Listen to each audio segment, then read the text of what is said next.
Hi, what's up? I really don't want this to be many parts. I hope this is my second last, or maybe my third last part. I was speaking about how it is that in this country it's diverse religiously.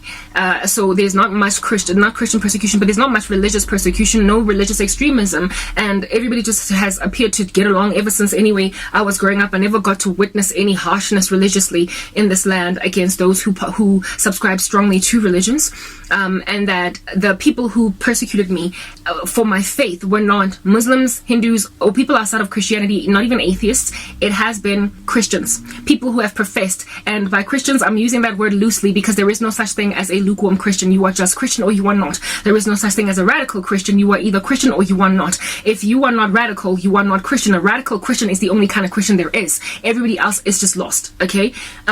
So when I got saved, I entered into this word and I got all serious about it.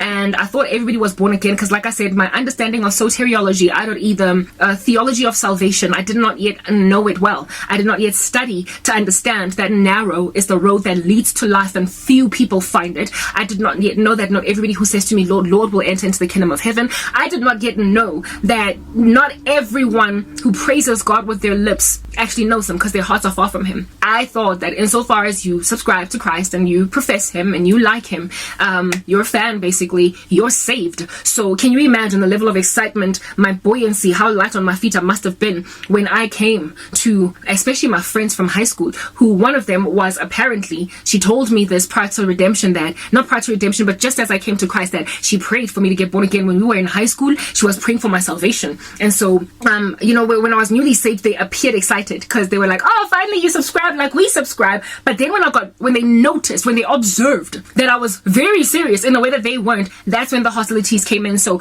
this one friend of mine, when I went to her and I was like, guess what, I'm saved, she was like, I prayed for you when I was in school, when we were in high school. So God heard me all these years later. He's amazing. He works in mysterious ways. And I imagine that I could just like burp out all of my excitement in Jesus and my walk with him and fellowship with this girl, you know. I thought I could just be free. And when I started to like rap about Jesus and what he's doing and what he's showing me in the word and all that jazz, my goodness, the hostility, it happened within a year of my redemption. I literally enjoyed being newly saved and people being excited for my salvation for about 6 months, because after that people got cold, they got aloof, they got mean-spirited and appeared unhappy with what I was doing. One of the women that actually accompanied me to church, one time when I made a status, I put up a status update on Facebook that I'm looking for a church, I don't know what's going on. She picked me up, took me to Rhema. A couple of times she and her husband every Sunday would pick me up. She turned so cold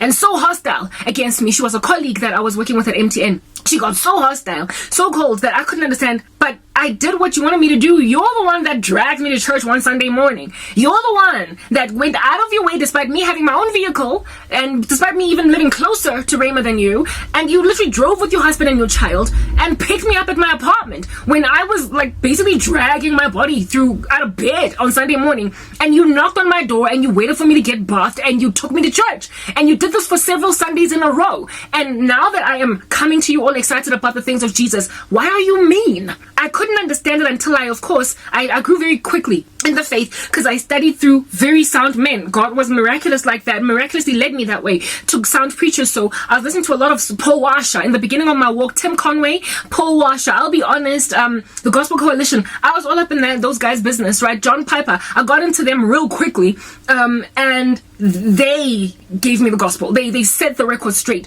I mean, Paul Washer is by far the biggest record straight setter in my life, in the sense that him and Tim Conway, he like tweaked and tuned and, you know, tightened screws in my understanding of the gospel. He made it sound like he got me convicted of, especially Paul Washer and Tim Conway, the two of them. Like, I remember Tim Conway doing the parable of the dragnet and making it clear that many of you that are sitting in this room today are going to hell. And for me, it was like, but they're sitting listening to your sermon and they are in agreement and I can hear the amens in the background. Are you going to tell me these people who profess Jesus, they've said this in his prayer, they're going to hell? They inspired so much of a fear of God in me. The fretful, frightful youth sermon, yeah, Paul Washer.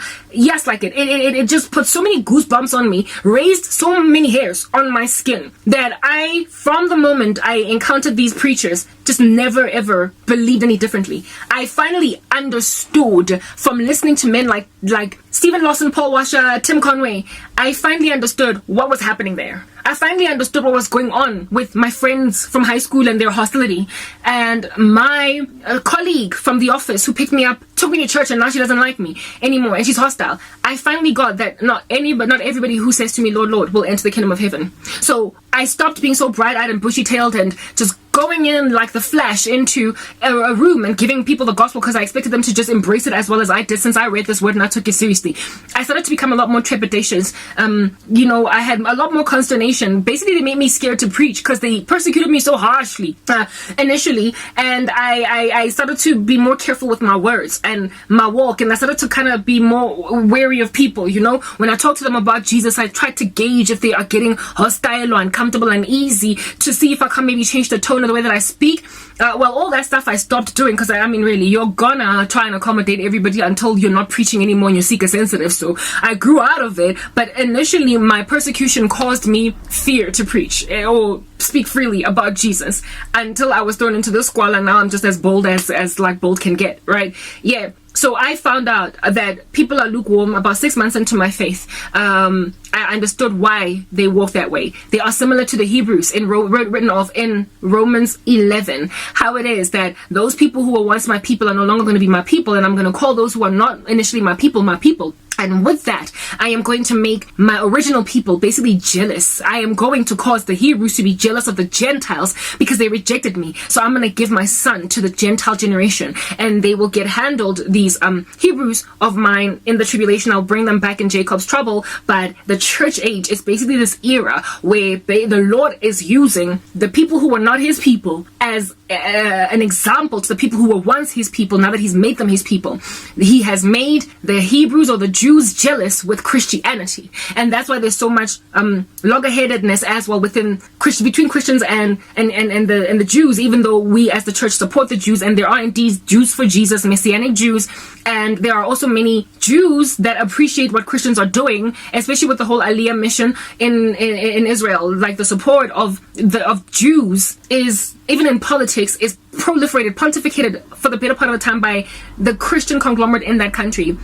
So the United States of America, for instance, had a history of being very pro-Israel, and that is because of the Christian conglomerate in America that is pushing, that has been pushing, but now seems like things are falling apart, for the acceptance and the embracing and the loving of God's holy land and God's people, because they want for the fulfillment of Bible prophecy to happen. We understand that they are ultimately our estranged brothers and sisters, and they are God's apple of the eye, and they are the first chosen, so we don't get to cast them out. So replacement theology is a heresy type setup thing. But that whole thing, that whole animosity or enmity between Christendom and Judaism is because of, indeed, that sword that God has put between the Jews and the Christians because of the rebellion of the Jews. And so we have become his people, whereas they were his people, and he will save only a remnant in the tribulation type establishment thing. The whole Romans 11 principle, where God temporarily leaves to their reprobate state the people who were once his people,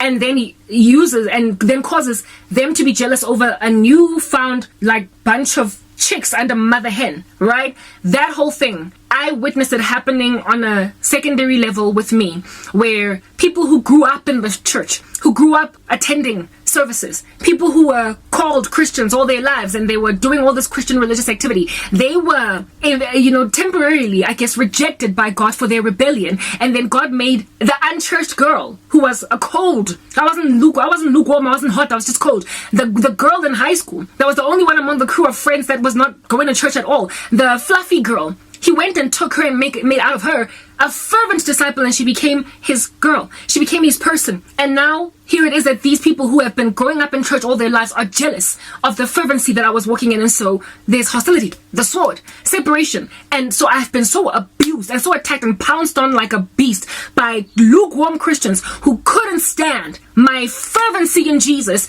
and the realness of my walk with him. And so they left me destitute, and in their hostility are still to this day watching me languish. Next part.